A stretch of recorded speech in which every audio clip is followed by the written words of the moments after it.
ঈদের দিন ঈদ মুবারক বলার হুকুম কি, বা ঈদ মুবারক বলা জায়েজ আছে কি?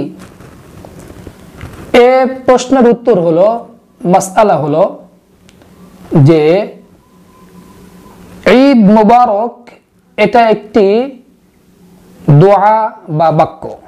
ঈদের শুভেচ্ছা জ্ঞাপন করার জন্য ঈদ মুবারক এ বাক্যটি বলাতে কোনো অসুবিধা নেই, তবে এটাকে সুন্নত মনে করা যাবে না। ঈদ মুবারক বলাতে কোনো সমস্যা নাই, তবে এটা ঈদ মুবারক বলে আমি একটি সুন্নত আমল আদায় করলাম এমনটি ধারণা করা যাবে না। এমন ধারণা নিয়ে ঈদ মুবারক বলাও যাবে না, কারণ কোনো বর্ণনায় এরকম ঈদ মুবারক কোনো হাদিসে পাওয়া যায়নি।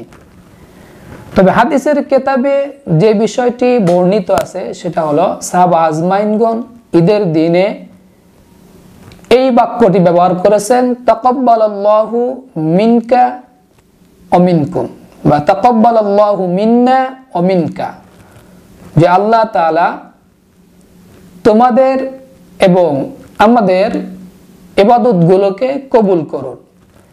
তো এই তাকাব্বালাল্লাহু মিন্না ওয়া মিনকা এই দোয়াটি বলা ঈদের দিনে সুন্নত, কিন্তু ঈদ মুবারক বলা এটা সুন্নত নয়, তবে এটা বলা বৈধ, জায়েজ আছে, বললে গুনাহ হবে না, সওয়াবও হবে না। আল্লাহ তাআলা আমাদের সকলকেই সহিহ সুন্নাহ মোতাবেক আমল করার তৌফিক দান করুন। ওয়া আখিরু দাওয়ানা আনিল হামদুলিল্লাহি রাব্বিল আলামিন।